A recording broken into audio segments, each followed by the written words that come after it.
गुरु गोविंद महाराज की जय. आज चिंतनाला माऊली तुकोबारायांचा अभंग घेतला आहे.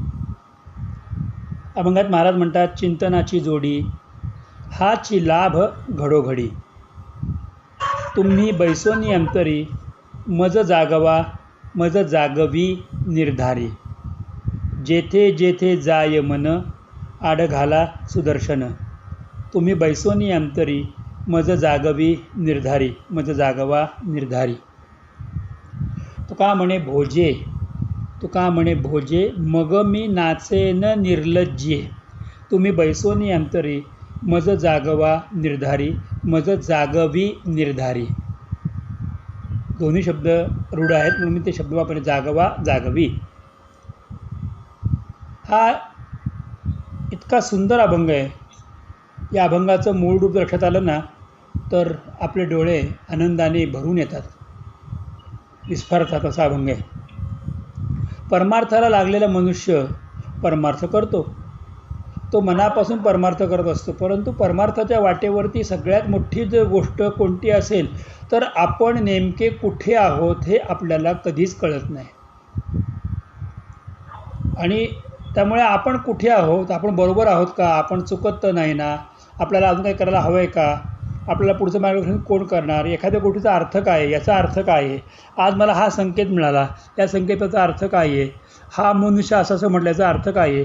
दुसरा कोणीतरी येतो आणि तो सांगतो की तुम्ही हे करताय, त्याच्याऐवजी तुम्ही देवीची उपासना करा, देवाची उपासना करा, शंकराची करा, बालाजीची करा. म्हणजे प्रत्येकजण येऊन आपल्याला काही ना काही सांगत जातो आणि आपण पारमार्थिक मनामध्ये अधिक विक्षेप येतो की आपण नेमके काय आहोत आणि काय केलं पाहिजे, कुठं केलं पाहिजे. पुष्कळ असं होतं की एखादा स्तोत्र, एखादा मंत्र आपण वाचतो, ऐकतो आणि त्याचा भावार्थ आपल्याला एकदा कळला खाली दिलेला की आपल्याला वाटतं की याची आपल्याला गरज आहे, आपण ते केलं पाहिजे. मध्यंतरी पनवेलला देवी भागवत कथा झाली. त्या देवी भागवत कथेमध्ये मी बोलता सांगितलं होतं की पौष म्हणजे पुष्य नक्षत्राचं व्रत करा, पुष्य नक्षत्रावरती गुरुपुष्य नक्षत्रावरती नारळ ठेवा. मला कमीत कमी 100च्या घरात फोन आले, पण कथेविषयी एकही फोन नाही. सगळे फोन मग नारळ कसा ठेवायचा, त्याचं काय करायचं. म्हणजे आम्ही परमार्थ करतो, बहुतेकांच्या मनामध्ये गोष्ट अशी असते की परमार्थ करणाऱ्या माणसाचा संसार सुखी होतो, सुगम होतो, त्याला अनेक गोष्टी सहज प्राप्त होतात, त्याच्या अडचणी, त्याचे दोष दूर होतात, त्याच्या बऱ्याचशा गोष्टी कटकटी संपतात. हा एक मानणारा वर्ग आहे. दुसरा वर्ग जो आहे, गुरुनी सांगितलेलं आहे ना तेवढंच करत राहायचं. पण तेही करत असताना त्यांच्या डोक्यामध्ये पण विकल्प असतो की मला गुरुने हे सांगितलं, पण दुसऱ्याला आता मग अमुक सांगितलं, त्यांना हे करा सांगितलं, त्यांचं असं सांगितलं, मला तसं का सांगितलं, मला कमी का सांगितलं, त्याला एखादा मोठा मंत्र दिला, मला छोटा मंत्र का दिला. माझ्या माहितीमध्ये तर एक महान सद्भक्त मोठ्या महाराजांचे शिष्य होते. त्यांनी त्यांच्या उतार वयात अगदी शेवटी जाण्याच्या पूर्वी माझ्याकडे खंत बोलून दाखवली की म्हणजे महाराज मी आयुष्यभर भगवतीची साधना केली, पण मोठ्या महाराजांनी मला विठ्ठलाचा मंत्र दिला, तर मी विठ्ठलाचा मंत्र जपतो, पण माझं मूळ पिंड भगवतीची साधना आहे, मी तिची साधना उपासना करत राहतो. त्यामुळे माझ्या चित्तामध्ये खूप विक्षेप येतो की मी नेमकं काय करायला पाहिजे. भगवती साधना का चित्त आहे, मी देवीचा उपासक आहे, मी देवीचा पुजारी आहे आणि मला मुख्य पुजारी म्हणतात. माझं शब्द खरा होतो, मी जे बोलतो ते खरा होतो, मी पत्रिका थोड्याफार पाहतो, लोकांना त्याचा अनुभव मिळतो. पण मोठे महाराज माझे गुरु असताना त्यांनी मला असं का सांगितलं. शेवटी मला न्यायालयातून त्यांना बोलावं लागलं की म्हटलं तुम्ही जे बोलता त्या गोष्टी खऱ्या आहेत, पण गोष्ट अशी आहे की तुम्ही मोठ्या महाराजांच्या विरुद्ध म्हणजे माझ्या गुरूंबद्दलच तुम्ही मला क्रॉस एक्झाम घेत आहे. मी माझ्या गुरूंच्याबद्दल विरुद्ध किंवा पुरावा द्यायला मी काय बोलू शकतो. मी एकच सांगतो की ज्या वेळेला गुरु एखाद्याला मंत्र देतात त्यावेळेला त्याची उपासना कोणती आहे हे बघून देत नाहीत, तर त्यांनी काय केलं पाहिजे म्हणजे लवकर त्या वाटेला पोहोचेल ते सांगतात. पुष्कळदा असं होतं की आपण जसं गुगलवरती रस्ता शोधतो त्यावेळेला गुगल मॅप आपल्याला 2-3 रस्ते दाखवतं. टोल फ्री रस्ता कोणता आहे, टोलवर रस्ता कोणता आहे, गर्दीचा रस्ता कोणता आहे आणि त्यावर सजेस्ट करतो. रस्ता आपण निवडायचा असतो. गुगल मॅपला का विचारलं आपण, तर आपल्याला रस्त्याची अवगत कल्पना. एखादा जाणता असतो सांगतो तू ह्या रस्त्याने जाऊ नको, गुगलने किती जवळ सांगितलं तू ह्या रस्त्याने जा, त्याचं कारण त्याला त्याचा अनुभव असतो. आणि परमार्थामध्ये असा अनुभव मिळेपर्यंत आपल्याला आपण नेमके कुठे आहोत हे कळत नाही. हा तुकोबारायांचा मागणीपर किंवा अमुकपर तमुकपर अभंग अजिबातच नाही. तुकोबारायांचा हा अभंग असा आहे की या अभंगामध्ये तुकोबाराय परमार्थाला लागलेले आहेत. आपण नेमके कुठे आहोत, आपण कसे चालले ते कळत नाही आहे. पण त्याहीपेक्षा भगवंताकडे जाण्याची मोठी उर्मी आहे. गुरुने दिलेल्या रामकृष्णारी मंत्राचा जपाची मोठी उर्मी आहे. पुढं जाण्याची मोठी ताकद आहे, इच्छा आहे. आणि अशा वेळेला पुढं जात असताना भगवंता मी तर या मार्गाने चालतो आहे, परंतु ह्या मार्गावरती कोण दरोडेखोर मला भेटणार आहेत, मला लुटणार आहेत, माझं सर्वस्व हरण करण्याचे मला माहिती नाही. तर माझी विनंती अशी आहे की ह्या मार्गावरती माझ्या मागे पुढे तुम्ही असावं, एवढीच माझी तळमळ आहे, माझी इच्छा आहे. म्हणजे परमार्थाला सुद्धा भगवंताने सहाय्य करावं आणि माझा परमार्थ परिपूर्ण करावा, ही तुकोबारायांची ह्याच्यामध्ये असलेली भगवंताकडे मोठी विनंती आहे. जसं रामरक्षेमध्ये विनंती केली जाते की आत्मसज्ज धनुषा विशेष पुरुषा वक्षया शोध संग संगीनव लक्षणाय मम रामलक्षणाय वगैरे पथसदैव गच्छताम सन्नद्ध कवची खडगी चाप बाण धरुवा गच्छन म्हणून स्माकम राम पातु स लक्ष्मणा. रस्त्याने जात असताना रामाने लक्ष्मणाने धनुष्य बाणीमध्ये रक्षण करावं. पंथानम सुपथान रक्षण मार्गम क्षेमकरीत अथवा भगवतीला प्रार्थना आहे. तशी परमार्थामध्ये श्री विठ्ठलाला केलेली प्रार्थना ही तुकोबारायांचा हा अभंग आहे. आणि या अभंगामध्ये तुकोबाराय म्हणतात की चिंतनाची जोडी. श्री गुरुमाऊलींच्याकडून मला जे काही ज्ञान चिंतन मिळालेलं आहे, रामकृष्ण हरी मंत्र मिळालेला आहे, तर त्या मंत्राचा त्याच्यामध्ये हरिनामाची जोड, तो मंत्राचं चित्तामध्ये ही माझ्या सदैव सदा त्या मंत्राचा सदैव अंतरंगात जप व्हावा, हे वृद्धिंगत व्हावं आणि त्याचा लाभ मला निरंतर क्षणोक्षणी होत राहावा. हाची लाभ घडोघडी त्याचा लाभ जीवनामध्ये क्षणोक्षणी निरंतर होत राहावा. मग तुकोबाराय महाराज गुरुमंत्राचा जप करता लाभ मागतायत. मग लाभ मागतात म्हणजे काय? परमार्थामध्ये लाभ मागणं म्हणजे पहिलंच तर परमार्थातला लाभ कोणता आहे? जसं आत्ता म्हटलं की वक्षया सुगमी संग संगीनव रक्षणाय मम राम लक्ष्मणाय वगैरे पतिसदैव गच्छताम. रामाने पुढे आणि लक्ष्मणाने मागं माझं रक्षण करावं, कारण पुढून जर संकट आलं तर राम सांभाळतील, मागावून संकटात लक्ष्मण सांभाळतील, पुढून कुठल्याही 360 अंशामध्ये येणाऱ्या संकटाला राम परावृत्त करणार आहेत. पण रामाच्या पाठीमागून जर एखादं संकट आलं तर लक्ष्मणजी महाराज दोन्हीकडनं येणारे संकट आणि मागच्या संकटाला आम्हाला वाचवतील. पण दोघंही पाहिजे. तुकोबाराय महाराज पण हेच सांगतात की गुरूंनी मला मार्ग दाखवला म्हणजे ते पुढे आहेत, पण भगवंता तुम्ही माझ्या मागे राहा. त्यामुळे तो लाभ मला होईल की मी एकाच पंथावरती व्यवस्थित चालत राहील.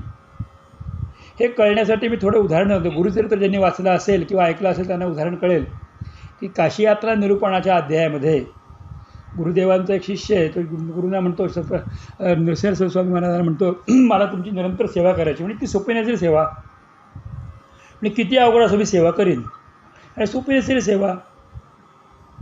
पण ऐकलंच नाही त्यांनी, खूप आग्रह धरला आणि भर उन्हाळ्याच्या दिवसामध्ये गुरु त्याला घेऊन संगमावरती गेले. संगमावरती वड्यात तिथल्या झाडाखाली बसले आणि त्याच्याशी खूप चर्चा करताना गुरुदेवांच्या मनामध्ये आलं की त्याची परीक्षा बघायची. आणि गुरुदेवाने अचानक संध्याकाळ निर्माण केली, आकाशामध्ये ढग निर्माण केले, पाऊस पडायला लागला. गुरुदेव पाण्यामध्ये भिजले. त्याने ओणवं होऊन गुरुदेवांना भिजवण्यापासून वाचवायचा प्रयत्न केला, पण गुरुदेव पूर्ण पाण्यात निथळत होते. आणि नंतर गुरुदेवांच्या अंगात थंडी भरली, इतकी थंडी भरली की ते थरथर करायला लागले. गुरुदेव त्याला म्हटले की माझे काय काम करतोस का रे? म्हणजे काय गुरुदेव सांगा. तू मठात जा आणि मठातून तू कोळसे पेटलेले निखारे घेऊन ये. आपण इथं हे लावूयात, इथं उभंची शेकोटी लावू आणि शेकोटी लावल्यानंतर मी त्याच्या शेकेन. आता मठ 4.5 किलोमीटर लांब होता, जायचं आणि यायचं. पण महाराज मग थंडी, मी तोपर्यंत सहन करतो, तू जाऊन थोडं अग्नी घेऊन ये. आणि निघाल्यानंतर विजा चमकत होत्या. गुरुदेव एवढं फक्त म्हटले की जा बाबा, अग्नी घेऊन ये, तांब्यात घालून आण, पण इकडे तिकडे पाहू नको, कसं पटकन ये. तो गेला. त्यांनी मठात जाऊन सांगितलं, गुरुदेव तिथं संगमावरती बसले तर थंडी वाजते, अग्नी द्या. अख्खा तांब्याभर अग्नी घेतला, तो रुमालामध्ये धरला, उपरण्यात धरला. तो अग्नी घेऊन येत असताना विजा चमकत होते आणि त्याच्या मनामध्ये विचार आला की गुरुदेव असं का म्हटले की मागे पुढे बघायचं नाही. आणि म्हणून त्यांनी मागे पुढे बघितलं, इकडे बघितलं आणि तिकडे बघितलं. त्याला लक्षात आलं की उजवीकडे बघितलं तर 5 फण्याचा नाग, डावीकडे बघितलं तर 5 फण्याचा नाग. तर ते दिव्य नाग बघितल्यानंतर तो अत्यंत भयभीत झाला आणि पळायला लागला. त्याला अग्नीचं भान राहिलं नाही, हातात अग्नी येते. कसाही पळायला वेळ लागला. पळताना बघतो त्याच्या मागे साप, पुढे नाग, तिकडे नाग, चारी दिशेला नाग. भयंकर घाबरला आणि शेवटी तो कसा तरी गुरुदेवांच्यापर्यंत पोहोचला. पण टिपूर चांदणं पडलं होतं. गुरुदेव बसले होते आणि काय एवढा घाबरलास? त्यांचं तांबे त्यांच्याकडे ठरवलं, त्याला बोलता येईना. त्यांनी विचारलं काय झालं? तेवढ्या ते 2 नाग समोरून आले. गुरुदेवांना नमस्कार केला. नाग, 5 फण्याचा नाग. गुरुदेव म्हटले, अरे तू अंधारा एकटा चालला होता, तुझ्या रक्षणासाठी मी पाठवले होते. मग म्हटलं हे मला कळलंच नाही, मला वाटतं मला चावतील. परमार्थामध्ये नेमकं हेच घडतं की गुरूंनी दिलेल्या मार्गावरून जात असताना असं सांगतात इकडे तिकडे पाहू नको. पण नेमके आपण इकडे तिकडे पाहतो आणि ते पाहिल्या कारणामुळे आपण हे केलं तर काय होईल, तो जप केला तर काय होईल, ह्याचा मंत्र म्हटला तर काय होईल, त्याचा मंत्र म्हटलं तर काय होईल. कोणीतरी सांगितलं मध्यंतरी मला की सौंदर्य लहरी खूप छान आहे, सौंदर्यातलं अमुक मंत्र म्हणा. आम्ही सौंदर्य लहरी सुरू केलं. कोणतरी मला सांगितलं की मध्यंतरी की माझे एका ठिकाणी पैसे खूप बुडाले. तर मला एका संतांनी सांगितलं की दुर्गा सप्तशतीतला एक विशिष्ट मंत्राचा तू जप कर. मी तो जप सुरू केला. काम झालं का नाही तो भाग अगदी आलायदा. पण हे जे इकडे तिकडे जाणं आहे ना, त्याची जर आपल्याला मर्यादा पाळली ना, आपण जर पाईपमधनं पाणी गेलं ना, ते एकाच दिशेने आणि चढावर पण जातं. तुकोबाराय महाराज भगवंताची प्रार्थना करताना हीच गोष्ट सांगतात की तुमच्या नामाची, हरिनामाची जर चिंतनाची जोड मला सदोदित व्हावी आणि त्याचा लाभ मला जीवनामध्ये व्हावा. म्हणजे हरिनामाचा लाभ म्हणजे भगवंतांचं, सद्गुरूंचं सान्निध्य हे मला अखंड लाभावं, ही माझी तुम्हाला पहिली पारमार्थिक विनंती आहे. हाची लाभ घडोघडी म्हणजे कोणता लाभ? तर पारमार्थिक लाभ म्हणजे ज्या नामाची जोड तुम्ही मला दिलेली आहे त्या नामाला मी कधी सोड चिठ्ठी देता कामा नये. मी त्याला पक्क धरून राहिलं पाहिजे. मी ते केलं राहिलं पाहिजे. कितीही प्रलोभनं आली तरी त्याच्याकडे मी जाता कामा नये. परमार्थाच्या प्रारंभामध्ये या गोष्टींना आत्यंतिक महत्त्व आहे. तुकोबाराय महाराज अभंगाच्या 2ऱ्या चरणामध्ये म्हणतात की तुम्ही बैसोनी अंतरी मज जागवा निर्धारी. हा एक तुकोबारायांनी भगवंताला सांगितलेली केलेली विनंती किंवा अध्यात्मातली सगळ्यात मोठी गोष्ट आहे. हीच नेमकी विनंती आपल्याला जमत नाही म्हणून आपला परमार्थ, आपलं अध्यात्म जे आहे ना, हे अत्यंत तोडकं पडतं. जसं सुतीक्ष्ण मुनींनी सांगितलं होतं रामाला, अरण्यकांडामध्ये येतं, धनुष्य बाण घेऊन हातात घेऊन तू माझ्या हृदयामध्ये बस, म्हणजे माझं मन इकडे तिकडे जायला लागलं तर ते बाण मला आतून टोचेल.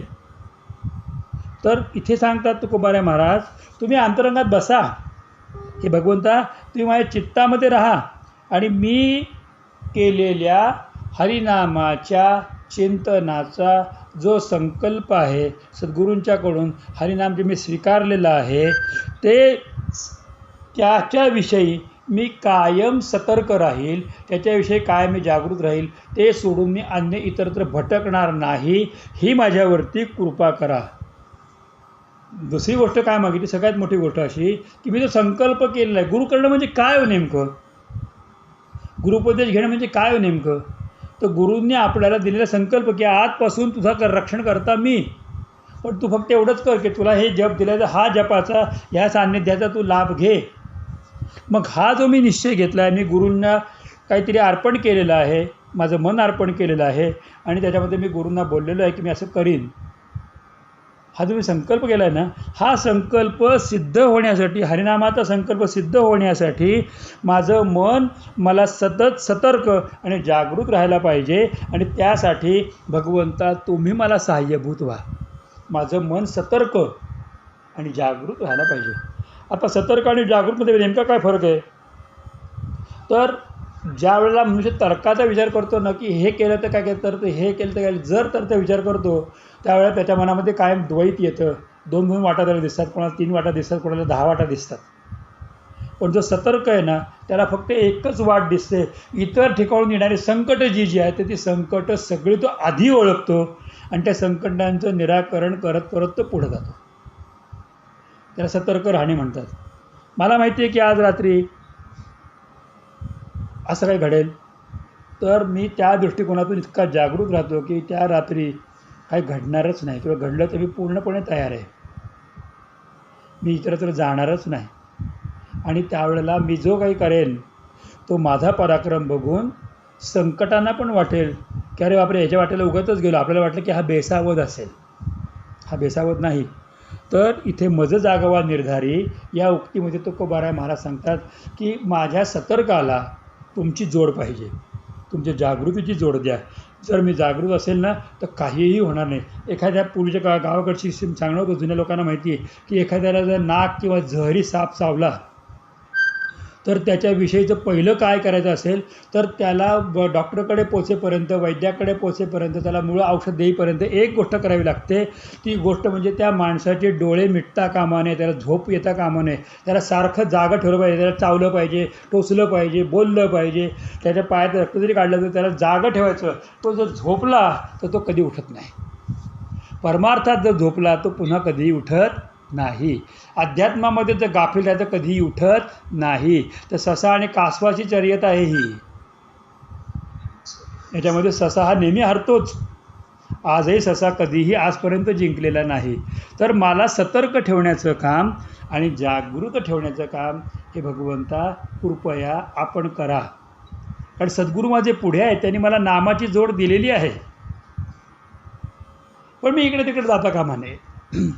त्यासाठी आपण सतर्कतेची आणि जागृतीची जोड मला द्या.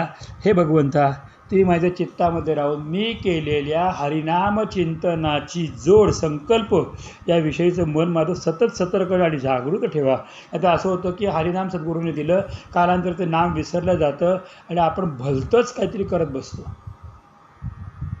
तुम्हाला काय सांगितले वारंवार आठवा. मी ते विनंती करीन, तुम्ही सगळेजण ऐकणारे आणि भविष्यात जे जे ऐकतील त्यांनी हे करा की तुम्हाला गुरुमंत्र देताना महाराजांनी काय काय सांगितलं होतं ती वाक्य कानात आहेत का आणि त्याप्रमाणे आपण चाललेलो आहोत का. बस एवढंच विचार करा, बाकी काही करू नका. मला काहीच सांगितलं नाही, मग जबाबदारी उलटी वाढली. मला काहीतरी सांगितलेलं आहे, मग त्याप्रमाणे तुम्ही करा.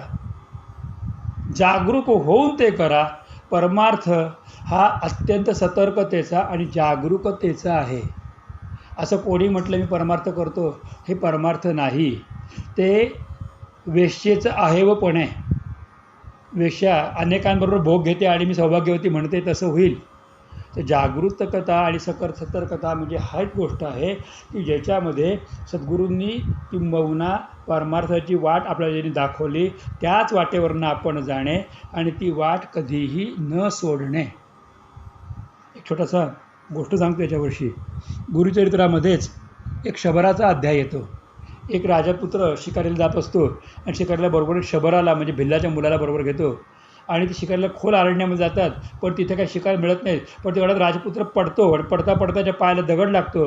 तर तो दगड काय बघतो, तर फुटलेली पिंड असते, महादेवाची पिंड फुटलेली असते. तर राजपुत्र अरे पिंड, तर शबर येतो मागे, पण ते पिंड म्हणजे काय, शंकर आहे. मग मला ही उपासना करता येईल का, माहिती सांगा. राजपुत्र वेळ जाण्यासाठी म्हणून जातो की शबरा ही पिंड एकदम योग्य आहे, बरवी पिंड आहे, ही घरी घेऊन जा. हे प्रत्यक्ष शंकर समोरची उपासना. काय करू, 2 गोष्टी करायच्या. यांना रोज चिताभस्म लावायचं आणि रोज काहीतरी नैवेद्य दाखवायचा. बरं वाटतं, फुटकी पिंड घेऊन घरी जातो. बायकोला सांगतो की माझ्यावर आज गुरु प्रसन्न झाले आणि मला प्रत्येक शंकर हातामध्ये दिला. राजकुमाराला गुरुमंत्राचा किंवा कुठलाही बोध नसतो, काही माहिती नाही, पण ती फुटकी पिंड घेऊन तो शबर घरी येतो. सांगितल्याप्रमाणे सगळी उपासना करतो.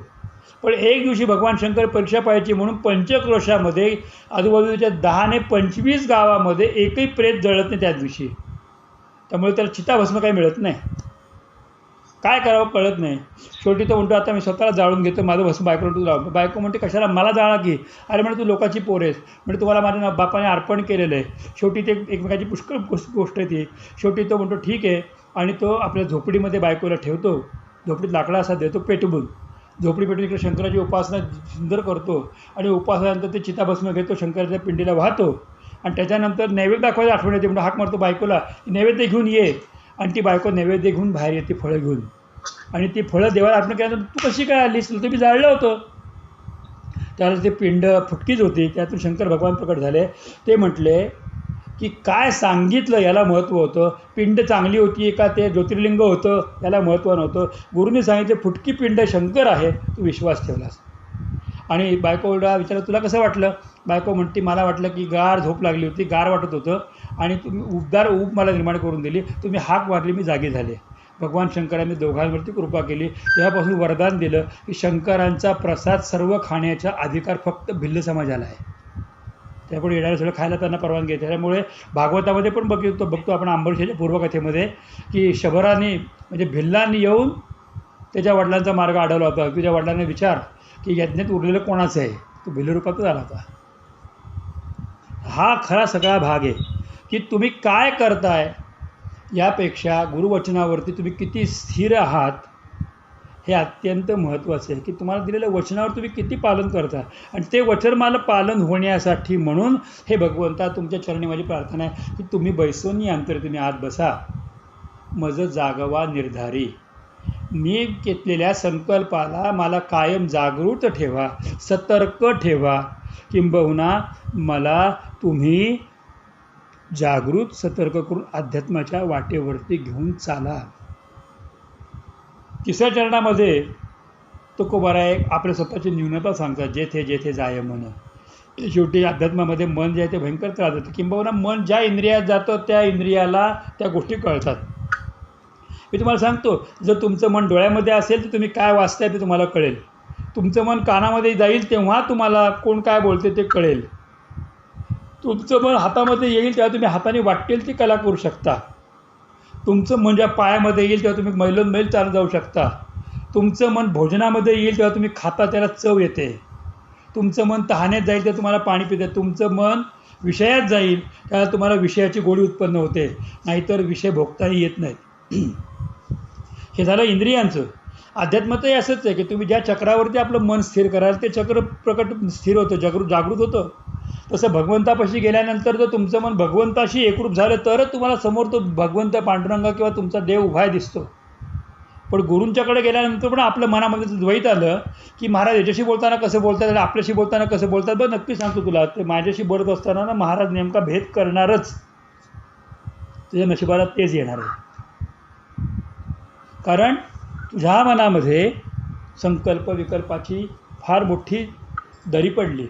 म्हणून तुकोबाराय महाराज म्हणतात की अध्यात्माला सगळ्यात त्रास देणारं काय तर मन. एका ठिकाणी तुकोबाराय म्हणतात की तुका म्हणे पांडुरंगा इंद्रिये जाऊ नेती भंगा.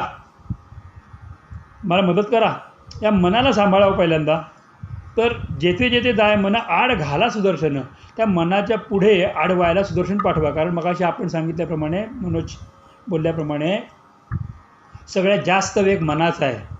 मनापेक्षा जास्त वेग सुदर्शन चक्राचा आहे. मनापेक्षा जास्त वेगाने सुदर्शन चक्र पुढे जाऊ शकतं. आणि सुदर्शन चक्रापेक्षा जास्त वेग रामाच्या बाणाचा आहे. रामाचा बाण जी मागण्याची आपली ताकद नाही. तर प्रार्थना हीच आहे की जिथे जिथे माझं मन भटका लागेल त्याच्या पुढे अडवायला कृपया आपण सुदर्शन चक्राचा वापर करा. तिथं तुम्ही त्याला कापूनच टाका, त्याला जाऊच देऊ नका. पुढे विषयामध्ये गेलं कापून काढा, इंद्रियजन्य सुखामध्ये गेलं कापून काढा, बुद्धीच्या आहारी गेलं कापून काढा. जिथे जिथे म्हणून ते जाईल, त्रास देईल, तिथे तिथे त्याचा रस्ता अडवा. कारण रस्ता अडवला गेला नाही तर मला परमार्थाचा रस्ता सापडणार नाही.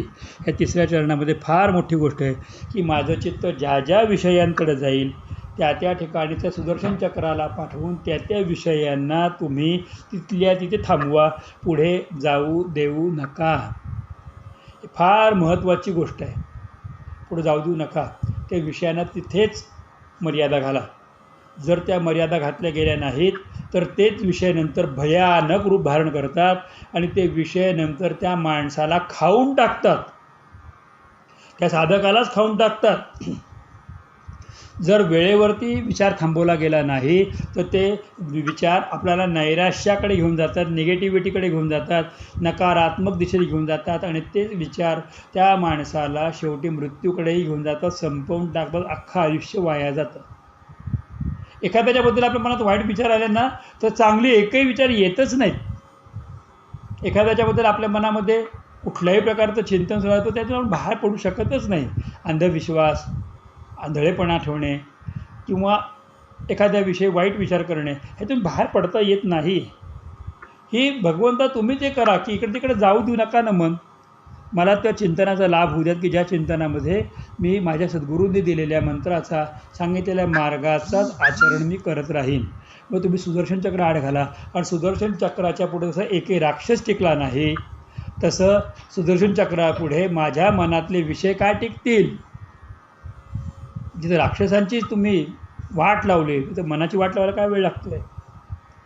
आणि दुसरी गोष्ट अशी की सुदर्शन चक्र काय आहे, तर भागवताच्या दशमस्कंदाच्या उत्तरार्धामध्ये भौमापुरुष दर्शनाच्या अध्यायामध्ये असं वर्णन केलेलं आहे की ज्याला अंतरिक्षामध्ये भगवंतांचा रथ अर्जुनासह गेला, त्यावेळेला पुढं अंधार पडला, त्याला भगवंताने सुदर्शन चक्र पुढे ठेवलं आणि त्याच्या प्रकाशामध्ये अर्जुनाचा रथ घेऊन भगवान परमात्मा भौमापुरुषापर्यंत जाऊन पोहोचले.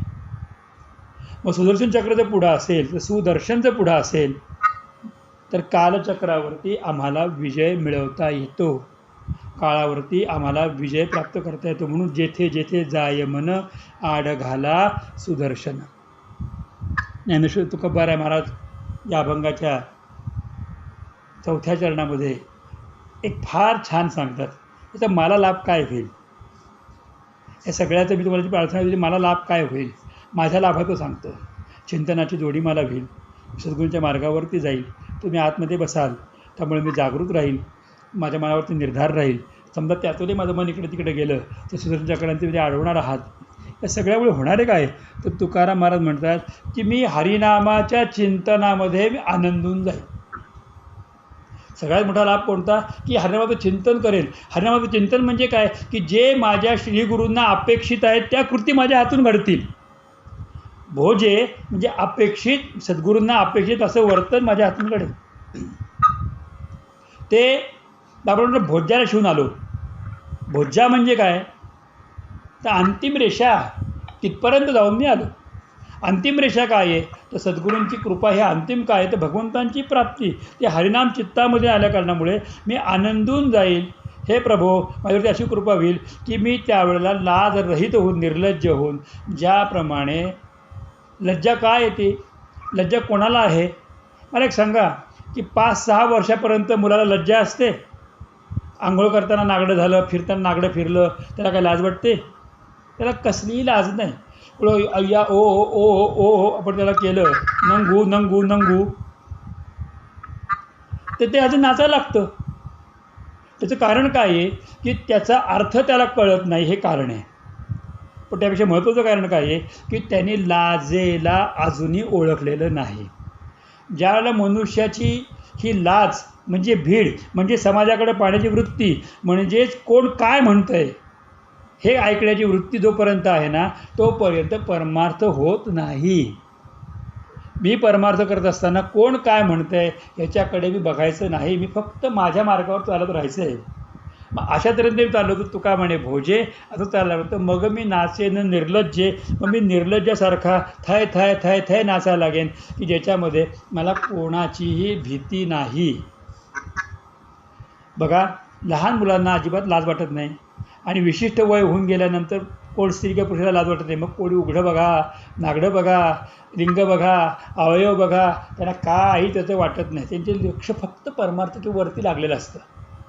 मग काय ते शरीराचं बघायचं, शरीराचं कौतुक आणि शरीराकडे पाहणं, माझ्याकडे पाहणं कुठपर्यंत आहे, की जोपर्यंत मी मला विसरलो नाही. पण लहान मुलाला मी कोणी माहिती नाही, वृद्ध माणसाला मी कोणी माहिती नाही, आणि पारमार्थिक माणसाला मी कोण आहे, त्या अस्तित्व तो ठेवतच नाही.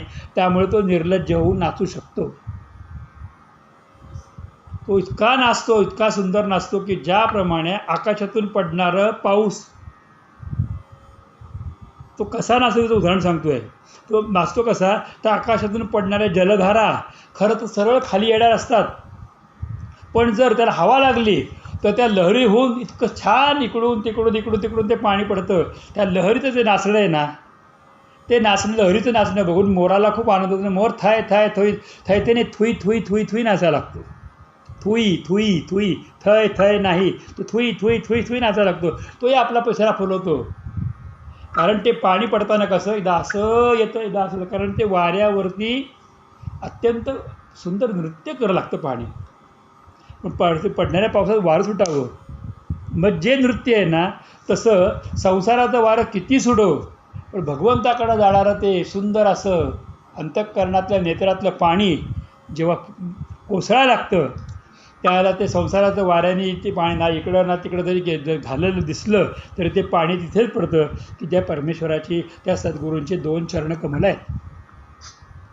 हे वर्णन अभंगाच्या 4थ्या चरणात तुकोबाराय करतात की तुका म्हणे भोजे मग मी नाचेन निर्लज्जे.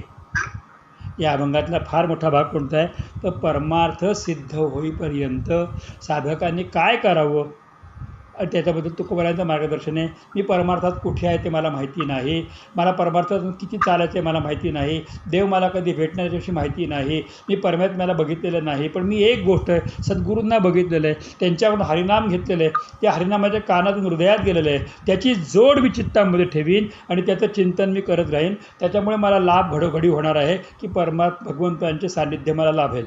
पण देवा माझ्यावरती तुम्ही कृपा करा, तुम्ही माझ्या आतमध्ये बसा आणि मला जागतं ठेवा. जर माझं मन एकत्र जायला लागलं तर सुदर्शन चक्र पाठवा आणि त्या मनाला थांबवा आणि तुम्ही माझ्यावर एवढीच कृपा करा की ज्या मला हरिनामाची जोड लागू दे, म्हणजे संसारातली लाज माझी नष्ट होईल आणि ज्या क्षणी हरिनामाची जोड लागते त्या क्षणी संसाराची लाज नष्ट होते. मग निर्लज्ज होऊन मी प्रेमानंदामध्ये मी नाचायला लागेन. राधा कृष्ण जय मुखारविंदे नाचू गाऊ प्रेमानंदे. हा अनुभव मला प्राप्त होईल. संत तुकोबाराय महाराज अध्यात्माच्या वाटेवर चालणाऱ्या माणसाला मार्गदर्शन करणारा हा अभंग रस्ता सांगतात. या अभंगातले महत्त्वाचे मुद्दे फक्त 3. सद्गुरूंनी दिलेल्या मार्गावरती चाला, भगवंताला हृदयामध्ये धारण करा आणि त्या क्षणाची वाट पहा किंवा त्या क्षणाकडे तुम्ही जा की ज्या क्षणी तुम्ही संसारातल्या गोष्टी विसरता आणि फक्त भगवंताला स्मरता.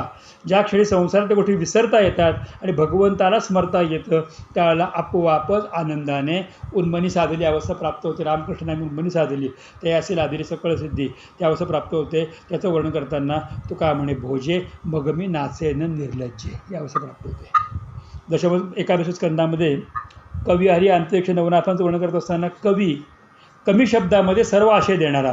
तुकोबारायांचा हा अभंग असा आहे की केवळ 2-2 शब्द 3-3 शब्द घेतले पण कमी शब्दामध्ये पूर्ण परमार्थाचा आशय हातात देणारा असं तुकोबारायांचा हा अभंग चित्ताला एकाग्र करून भगवंताच्या मार्गाकडे घेऊन जात असताना सद्गुरूंच्या मार्गाने चालायला सांगणारा.